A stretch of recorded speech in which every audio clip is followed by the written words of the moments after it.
trying to resuscitate her underwater. Audrey was ultimately rushed to a hospital. What? Pippin sounds like a idiot. Why are you kidding? How are you trying to resuscitate? What are they supposed to do? Get conscious and be like, what? Hey everyone, top 3 places, part 19. Have you guys seen it? Because we haven't. All right, let's jump into it. Today, we're going to look at 3 places you can't go and people who went there anyways. But before we get into those stories, if you're a fan of the strange, dark, and mysterious delivered in story format, then you've come to the right channel because that's all we do and we upload 3 or 4 times every week. So if that's of interest to you, please offer the like button a nice glass of sweet tea, but instead give them a glass of iced tea. Also, please subscribe to our channel and turn on all notifications so you don't miss any of our weekly uploads. All right, let's get into today's That was a mild one. Yeah, that was a mild one. Like, they could just add sugar. Yeah. It's fine. Could dump it out. Yeah. Throw it in your face. Whatever. We deserve it. In 2019, Robert Nishimoto was a 71-year-old retired professor of sociology from the University of Southern California. After his retirement, he had moved back home to Hawaii to spend his twilight years with friends and family. On Saturday, November 2nd of that year, Robert suddenly felt motivated to go out into his backyard and finally do a huge cleanup. His grass was fine, he took care of that, but the very back of his property was totally overgrown with bushes and shrubs, and the trees were totally long and had not been trimmed in some time, and so he figured he would just go back there and hack a bunch of it down. And so that morning, he rounded up all of his yard working tools and he headed out to the back of his property and he got to work. And all day, his neighbors saw him slowly making progress as he kind of hacked his way towards the back of his property. And by the evening that night, it looked like he was almost done. 2 days later, on Monday, Robert's friends were at their favorite restaurant in town waiting for Robert to show up for lunch. This was something they did all the time. But Robert was running late, so one of them texted Robert to ask where he was, but he didn't get a response. After waiting for almost an hour and a half, his friends grew concerned because Robert was not the type of guy to just blow off a lunch meeting and not tell anyone where he was. He was far more likely to be the guy that showed up early and then hounded the others about where they were. And so the friends decided they would just drive by Robert's property to make sure everything was okay.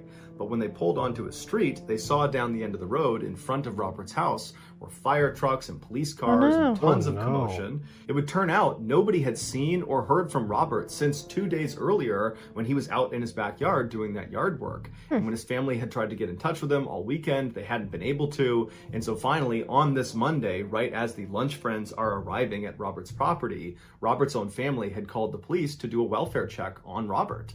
And what they discovered was horrifying. A police officer had gone up to Robert's front door and knocked. There was no answer, the door was locked. So the officer went around to the back of the house and knocked on the back door. Again, there was no answer, but the back door was open. And so the officer opened it up and yelled for Robert. There was no answer. The officer stepped inside to just have a look around to make sure Robert was okay. And he went room by room and there was nothing in there. He's yelling out for Robert. There's no sign of him. There's no sign of a commotion or anything. And so he turns around and goes back out the back door into the yard and he looks towards the back of the property and he sees there's some yard working tools that are just laying on the ground, and next to it looks like there's some sort of divot in the ground. And so it intrigued the officer, so he began walking across the yard towards these yard working tools and this divot. And as he got closer and closer to this divot, he saw there was a small hole in the center of this divot in the ground. And so the officer made it right up to the edge of this strange indentation on the ground, and he looked into this little hole, and then all of a sudden the ground kind of collapsed into itself, revealing a 2-foot wide hole where the small hole had been. The officer jumped back to keep from falling in, and after a few moments, he stood back up and he walked very cautiously to the edge of this hole, and he tried to shine his light down into it, but he couldn't see the bottom. It was obviously a very deep hole. And oh my so God. He carefully moved forward, testing every step to ensure the ground was not going to erode underneath his foot, and then finally he got right to the edge where he could shine his light all the way down to the bottom, 22 feet below, and there on the bottom was Robert's body. In cities, people are afraid of falling into manholes. In parts of Hawaii, people are afraid of falling into lava tubes. These tubes form during volcanic eruption. When the lava flow is flowing downstream, it begins to cool, and the exposed section of lava starts to harden and creates this sort of shell around the lava flow that's traveling underneath it. And that lava will continue to flow for months until it completely drains and leaves behind this hollowed out shell that makes this massive tube underground called a lava tube. That's crazy. Nature just kind of reclaims the outside and inside of these lava tubes, giving the impression from the top looking down that it's just normal Earth with trees and plants growing on top of it, but really underneath it is this massive underground hollow tunnel. Robert fell through what is called a skylight, which is a small hole at the top of one of these lava tubes. Because Hawaii is known That's for how big a having lava tube tubes- is? I mean, It says real photo. I thought it was just a cave. oh yeah. That's a lava. That's huge. So lava would go through that and just like travel under the island, creating that rock shell, and then just be left. That's just wild. It's like hollow. Never heard of that before. Isn't that kind of like how the forest is? Like the forest is just a bunch of like tunnels, caves. Oh, the everywhere? game? Yeah, They're caves. but yeah, this is like some freaky shit. Yeah. All over the island, residents have to be aware of skylights when they're walking around the island. Wow. But luckily, in the high trafficked areas, they're very easy to identify and nobody's scared about falling into them. But if you go off the beaten path on the island to areas that are not particularly well trafficked, like Robert's super overgrown back part of his property, you could run into an undiscovered skylight. And experts say those skylights are difficult to identify because a lot of times in these areas that are totally overgrown and off the beaten path, the grass and the brush have kind of grown over the hole, and so you wouldn't necessarily see it. It would look like solid ground, Like a- when in reality, It's like a booby trap. Totally. It's Yeah. like the volcano was like, yeah, I'll just leave a couple of these, see who Yeah. falls in. How unfortunate. it was a death Literally. trap. Wait, but he was dead? Yeah. Oh He damn. fell 22 feet. Oh yeah, that's bad. That sucks. Ugh. All he was doing was clearing off his backyard. Just suddenly fell. That's why I don't do yard work. That's why. Freediving is one of the most dangerous sports in the world, even though technically pretty much anybody who's ever swam before has then also freedived, because all freediving is diving underwater without the use of a breathing apparatus like a scuba tank. But when people talk about freediving, they're not talking about the kids down at the local swim club. They're talking about those crazy people that go out into the middle of the ocean, take huge gulps of air, and then dive down to unbelievable depths and stay down there for several minutes before returning to the surface. Yeah, I don't and know within about Crazy. this already extreme sport, there's an even more extreme version of it called no limits. Instead of the diver taking that big gulp of air on the surface and then turning around and finning themselves down to depth or pulling themselves down on a weighted rope, in no limits freediving, the divers are allowed to use whatever they want to get as deep as they can possibly handle. Again, the only rule is you can't use a breathing apparatus. The most common no limits technique. I'm not gonna lie. This sounds like a stupid like TikTok trend. Yeah, like why are we trying to make things that are already kind of hard mode like even harder mode? Right. Like, Nothing to prove here, guys. yeah, I know. It's like if you can breathe like more than a minute underwater, like props, okay? Yeah. I'm good. If you want to explore, though, like just You wear an know, oxygen tank. Just yeah, you don't have to I like don't- make it life or death, you know? Is to grab hold of this sled that is connected to this bottom weighted vertical cable, and the freediver holds onto that sled. It's released from the surface and the sled rockets down to whatever their desired depth is. Dude! The diver just holds on, and then once they reach the bottom, the diver then turns a switch which shoots air into this big balloon that's attached to the sled, and once the balloon is filled enough, it will pull the sled and the diver who's hanging onto it back up the cable, back up to the surface. Normally, a no limits freedive using this technique takes approximately 3 minutes start to finish. The reason no limits is considered a more extreme version of freediving is because it allows the divers to go to these extraordinary depths that they physically are not capable of getting to on their own. We're talking about over 100 meters below the surface. There's Y'all are just no way crazy. a person can just kick themselves down there. You would need the sled. And then conversely, you would not be able to swim 100 meters back Won't up that- to the surface. Regardless of how you get down there, isn't the pressure gonna fuck you up? It could, right? I guess if you're down there quick enough, it doesn't. I don't know. It just seems so extra, like because you're not even swimming at that point. Yeah. You're basically just holding on to like something. It shoots you down.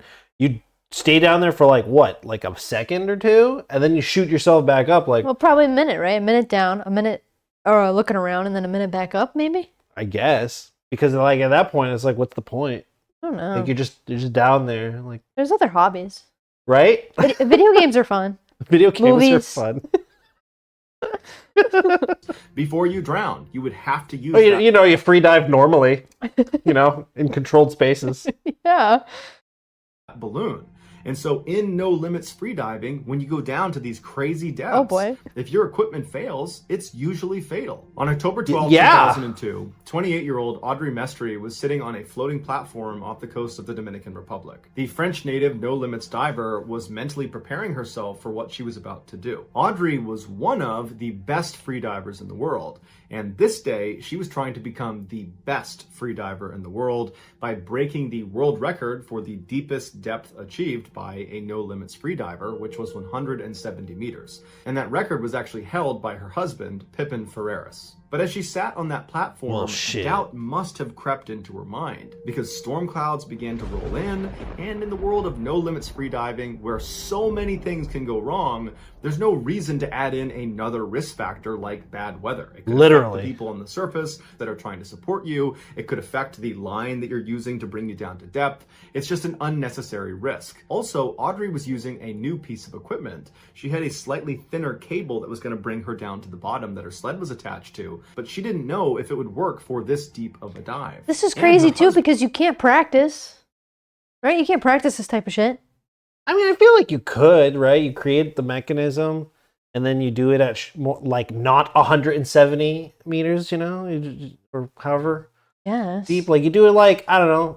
Let's do like 10 feet. All right. Does it go from up and down? Okay, cool. Now Yeah, we but go. the sled thing shoots you so fast. True. I don't know. I don't know, but it just sounds like they just got a whole bunch of new stuff, and they were like, "Yeah, let's try it out." Like, why? Why now? Why would the best diver in the world would you want to try No. something like this? Like, do a dummy first. Does it even get you down there? Does it take you back up? Who was in charge of safety for this dive, had been criticized in the diving community for rushing this record attempt, that he hadn't done enough preparations. There weren't enough medical staff. There wasn't enough standby divers that were going to be on site or on shore at the time of this dive. And Audrey was aware of these criticisms because her husband was regularly criticized in the no limits freediving world. Oh. Because 6 years earlier, he had had two separate people on staff die during different diving accidents. And people accused Pippin of being very reckless. But despite all of these red flags and reasons not to do this dive on this day, Audrey was really confident and wanted to do this, and so she signaled to her team that she was ready to start. She zipped up her yellow wetsuit and then checked her sensors and video camera she'd be using for the dive, and then she put on her fins. Meanwhile, her husband checked the balloon that was there to inflate and bring her back up to the surface. And because this piece of equipment was so crucial, Pippin insisted he was the only one that could touch it, even though normal procedure was that at least two other people would inspect the balloon before the no limits dive. But Yeah, that's like, what? Sus. It's like, I'm so confident that I can look at this balloon and make sure it works. I don't need anyone else to look at it. Yeah, but like, we should have someone else just double check your work. No. I am that good. That makes me think a little bit of a sabotage. We're not there yet. I know. Let's get to the end, and then we can spec.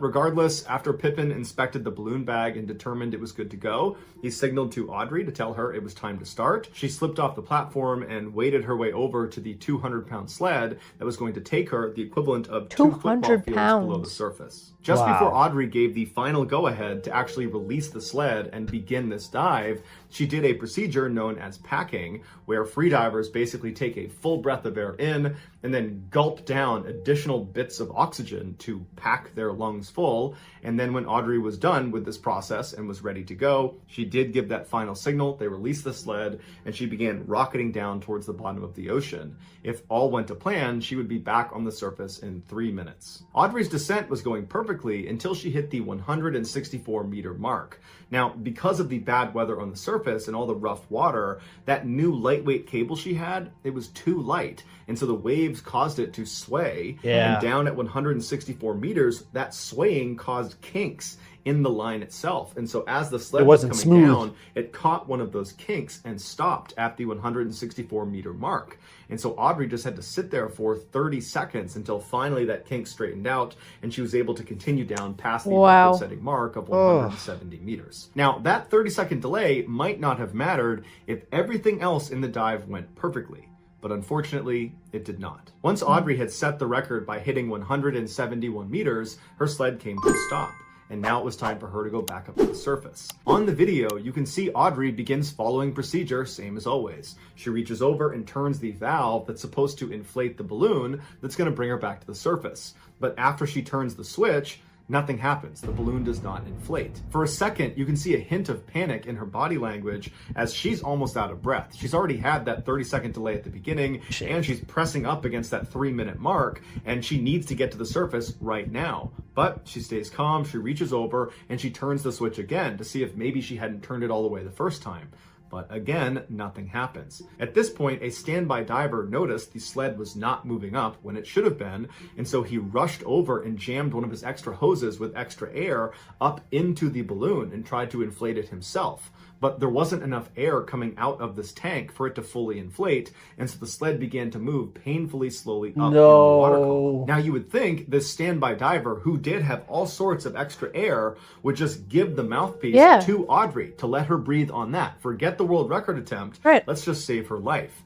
But unfortunately, Audrey and the standby diver knew that because she was so deep, the pressure was so immense on her lungs that it actually constricted her lungs to the size of oranges, that if she took even a tiny gulp of air at depth, that air would expand so dramatically on the way up, it would kill her. And so all Audrey could do was cling on to. Well, there you go. That's because, yeah, it's like you go down that low, the pressure is much higher. Yeah. So, like, that's to the sled and very slowly ascend and try to hold her breath as long as she could, but she knew at some point she was going to drown. And the video shows her absolutely stoic, just riding that sled, knowing that that's about to happen. On the surface, when the 3-minute mark came and went and Audrey did not surface, her husband immediately threw on scuba gear and leapt in to try to save her. And by the time he got down to her and brought her out of the water, she had been underwater without air for 8 minutes and 40 seconds. When she was put on the boat, she had a pulse, but there wasn't a doctor on standby to treat her right away. And Pippin had kept her underwater for a couple additional minutes, trying to resuscitate her underwater. Audrey was ultimately rushed to a hospital. What? Pippin sounds like a fucking idiot. Are you kidding? How are you trying to resuscitate? What are they supposed to do? Get conscious and be like, do you think breathe the air? If it's not sabotage, if he didn't plan this whole catastrophe thing, he's just an idiot. I don't know what to say. What the hell? The dude tried to resuscitate her underwater. Like, what is she gonna get consciousness, take a deep breath, and then drown herself again? Made no sense. Where she was later pronounced dead. The cause of death was drowning. Some believe Pippin, her husband, had intentionally sabotaged her dive in order to kill her. But the official investigation determined her death was accidental. Sure. I don't know about that. He ran the fucking show. Bro tried to resuscitate her underwater. Wouldn't let anyone else check her bag thingy. Yeah. Suspicious, bro. Either, like, because the thing is, he either planned it, or he's just the worst diver in the world. That's what I'm saying. Like, literally, like, did everything wrong, didn't follow any protocol, and was just like, yeah, I got this. But he's not the worst diver in the world, because he holds that world record. Well, yeah, but like when you're not after that, it's like what if you got the world record? That's because you had a good team that made sure that you didn't die trying to do it. He was the team trying to help her beat his record. They didn't even have a medic on standby. Literally. How is he not charged for this? At least for negligence. Right. They didn't even follow protocol. He did it himself. He checked everything himself. So pisses me off. Bruh. I think he was a little jealous because he knew that she could do it. Yeah, he's like, I hold the world record. You're not going to take it from me, dude. Wild. Unbelievable. In 1993, after an exhaustive review of hundreds of sites around the United States, executives from the German car company Mercedes-Benz had finally come to their decision. Tuscaloosa, Alabama would become the site of the first ever passenger car assembly factory outside of Germany. This was a historic day, not just for Mercedes, but also for Alabama. At the time, the state had one of the highest unemployment rates in the nation, and so residents of Alabama were hopeful this factory would create hundreds of new new jobs. But what actually happened shattered their expectations. Immediately following this announcement by Mercedes that they were going to set up shop in Tuscaloosa, 3 other major automotive giants, Toyota, Honda, and Hyundai, all announced that they too would be setting up shop in Alabama. And so these 4 major factories all came with jobs of their own, and each of these factories attracted dozens of other smaller factories that supplied the parts to put together these cars. And so all these smaller factories came with additional jobs. And so this one decision by Mercedes didn't just create hundreds of new jobs in Alabama. It created tens of thousands of new jobs all across the state. 2 years later, in 1995, a little girl named Regina Elsie was born just about an hour away from the Mercedes factory in Tuscaloosa. Growing up, the automotive manufacturing industry was a big part of her life. Her family worked in the factories, and as a kid, every day when she went outside, she would see dozens of these 18-wheelers come bombing down the road in front of her house, carrying car parts on their way to one of the many factories. Regina was a reserved and quiet kid. She loved to read, she was a good student, and she loved animals. She would take in stray animals. Any animal she could find, she would bring it back home to her house, but her favorite animal was her dog, who she named Cow. She dreamed of becoming a pediatrician, and so after high school, she enrolled in a local community college on a federal grant with plans to eventually transfer out to Auburn University, where she would finish her degree and then hopefully go on to medical school. But while she was at the community college, she fell in love with a local boy named Dan, who she had actually gone to kindergarten with. And before long, the two were engaged to be married. The young couple wanted to move in together, but they didn't have enough money.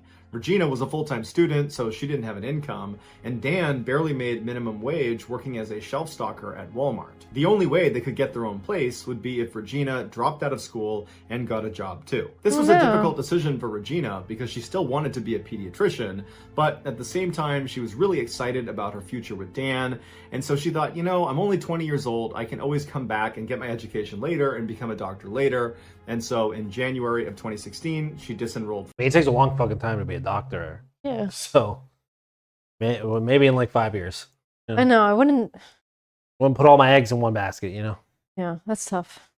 From her classes and went out looking for a job. A month later, she landed a job as an assembly line worker at a car parts supplier factory where her stepfather and one of her sisters currently worked. It was called Agin USA, and they supplied parts to Hyundai and to Kia. Regina's mother told her that it was not a great place to work, that she had worked at 2 other similar auto parts supplier factories, and the pace and pressure was unbearable. Car parts suppliers are known for being under intense pressure to reach their quotas every single day. Failure to do so, even by a slim margin, can lead to massive fines imposed on them by their customers, like in this case, Hyundai and Kia. This immense pressure on these suppliers often leads them to overwork their employees, like Regina. And the employees develop a sort of production at all costs mentality because they see their employer only cares about hitting their daily quota. You see that sign outside, safety isn't a slogan, it's a way of life. Also, let's rush the fuck out of car manufacturing. Yeah. Like, come on. Literally, we have to hit the quotas or we get fined by the people that hired us. Wow. Yeah. I feel like it should be the other way around. It's like, oh, you want this much? Well, we'll give it to you at this time. Exactly. And so employees will cut corners and skirt safety regulations to ensure they stay on their quota. But after Regina's mother approached her and told her about all these horrible things about the auto parts supplier factories, Regina said, I got bills to pay. She'd already moved into a house in southeastern Alabama near the Agin factory. She was living there with her fiance Dan and her beloved dog Cow. She had bought herself a brand new car, which she was very proud of, and she had found herself the perfect wedding dress that fit her just right, but it cost $4,000. And so Regina was not about to walk away from this job. She needed the money. When she first started at Agin, she was put on temporary status, which meant she only made $8.75 an hour. In order for her to make more money, she would need the company to shift her to full-time status, which came with a $1.75 per hour raise. Determined to show the company she was worthy of being shifted to that full-time status, Regina volunteered for 12-hour shifts, 7 days a week. But by June of that year, after 6 months of this hellacious work schedule, Regina was over it. And she went to her parents' house, she laid on the couch, and she told them that she just couldn't do it anymore. And in fact, she was going to start looking for other work, preferably something she could do part-time so she could go back to school and continue to pursue her career as a pediatrician. And her family was relieved and excited to see her get her life back to normal. A few days later, on June 18th, Regina, who was still employed at Agen, was working the day shift at the factory. Her job that day was to oversee a robot that would weld on these metal pillars onto the front right and the front left of the car where the side view mirrors would attach to. This robot looked like a giant arm protruding from the ground, where at the end of the arm, where the hand would be, were two welding tips that stuck out about 4 inches each. The robot was surrounded by this huge chain link fence that was there specifically to keep the employees from getting too close to it while it was in operation. Yeah. Regina would oversee this robot via a computer screen outside of that cage. At some point in the afternoon, as Regina is monitoring her computer, it comes across the screen that there is a stud fault on robot 23. Now, her robot was not robot 23. It was the robot adjacent to her station. But the person in charge of overlooking robot 23 was a part of her team, and her team had a daily quota to hit. And so having robot 23 down directly impacted Regina. And so Gina stepped away from her computer. She walked over to the outside of robot 23. She spoke to the team member, and they decided it was best to just call maintenance and have them come by and try to clear the fault. A security camera inside of the factory was aimed down at Regina and her coworkers as they stood outside of the metal cage around robot 23 waiting for maintenance. But after quite a while, maintenance still hadn't shown up, and it was obvious the team was getting very anxious. They know every second that robot was not operational. Don't do it, guys. Don't do wild. They were hurting their chances of reaching their quota. Just to hit a the quota. company would be very upset about because they'd be hit with a big fine. And so at some point, Regina just kind of says, screw it, I'm going to fix the fault myself. And so she picks up a small tool that looks like a screwdriver. She opens up the cage to robot 23, and she steps inside and walks right for the stem of the robot. When she gets over to it, she has her back to the robot's arm that's behind her, and she begins doing something with her tool to the stem of the robot. And whatever she does, it works because the robotic arm behind her springs into life and immediately goes back into the action it had been trying to perform before it failed. And that action involved swinging back in Regina's direction. And when it did, those two 4-inch welding tips at the end of the robotic arm were driven directly into Regina's back, impaling her. Her coworker saw it happen and hit the emergency shutoff switch, but it didn't power down the robot until after it had thrust Regina across the cage and pinned her up against the wall. And so with this robot now powered down, the welding tips were now run all the way through her upper back and pressed up against the wall. She was literally pinned to the wall like tacking up a piece of paper with 2 tacks and a corkboard. She slouched over, but her eyes were wide open. She was conscious, but she didn't make a sound. Nobody knew how to release Regina from the robot's grasp. And so the team leader hopped on a forklift and sped across the factory floor towards the break room. He ran inside, he found a maintenance worker, and he dragged him out. They got on the forklift. The maintenance worker had to sit on the team leader's lap, and they sped back across the factory towards the Robot 23 cage. When they got there, they took this maintenance guy and basically thrust him into the cage and told him to get Regina out. But the maintenance worker didn't speak any English. He was terrified at what he was seeing Regina the way she was. He didn't really know how to fix the situation. Tempers were flaring, and before long, the maintenance worker just got overwhelmed and ran away. When emergency crews finally arrived several minutes later, Regina was still pinned by this robot. She was conscious, her eyes were wide open, and she was still totally silent. And they were able to get her off. They sent her to a hospital, and then she was transported to a trauma center, but it was too late. The damage that had been done to her by getting impaled by this robot was just too extensive, and she died at the hospital. It would turn out Regina's company, Agen, had not properly trained her or any of her coworkers. Agen's policy was to hire people and as fast as possible, get them on the floor, helping them reach their quota. And so as a result, Regina and her team members had no idea about a so-called lockout procedure, where if you're gonna go inside one of these robots' cages, you need to make sure the power switch has been locked out, meaning it will not turn back on if you fix the fault that has caused your robot to stop. That seems like a 30-second conversation. It does, right? If you ever go inside the never machine area, never go inside the machine area.